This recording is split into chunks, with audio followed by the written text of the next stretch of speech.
So we transition into Maramatanga. Can you please explain more? Yeah. So, yeah, cool. So as soon as we shift from the whenua, as soon as we start to shift from the environment and understanding one of the multiple environments that people come from, Maramatanga is then really understanding what is it that they want for you and what can you provide. So in our particular roles at Standing Tall, we provide primarily services to support people that have been affected through trauma and violence, and then the offshoots of that, which includes addictions and mental health. So it might be initially working with understanding how has that individual been affected by sexual abuse or family violence or both. What does that look like? How old were they? It's us understanding when did this stuff take place. For other people, you might have your own assessment forms, or if you're a support person, you might want to understand what you can do to support that person, like referring them to us or other services that you can find in the link below.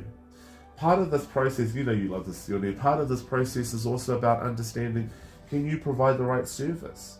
You might actually find that there might be individuals whose needs are very specific that we don't necessarily have the expertise on. So the understanding of the Maramatanga is literally about engaging with people kanohi to kanohi, face to face, understanding their needs, and sometimes people do have complex needs. And they like the environment, ticking off, is this the right space for us to be able to do this? For example, we might be able to do the therapeutic counselling to be able to transition someone through. But if they're saying, say, housing might be something that, that they might want some kind of support on, that's something that goes outside our own space. So then we might refer them on to other services to help them understand what their needs are, to be able to get the help that they need. Why did you add Maramatanga to your framework? Did you notice there was a missing piece in other frameworks that are in current use at the moment? Yeah. I think that understanding stage is really crucial. Although, to be clear, I think all the stages are crucial.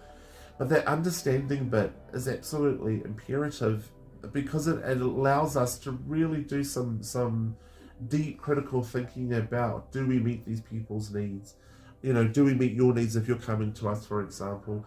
If we don't, who else do we work with? Which we talk about in a later video. Who else can we work with to get that person the right kind of help, so that they're not having to go from service to service to service, sometimes by themselves, retelling their whole story, which can itself be incredibly traumatic.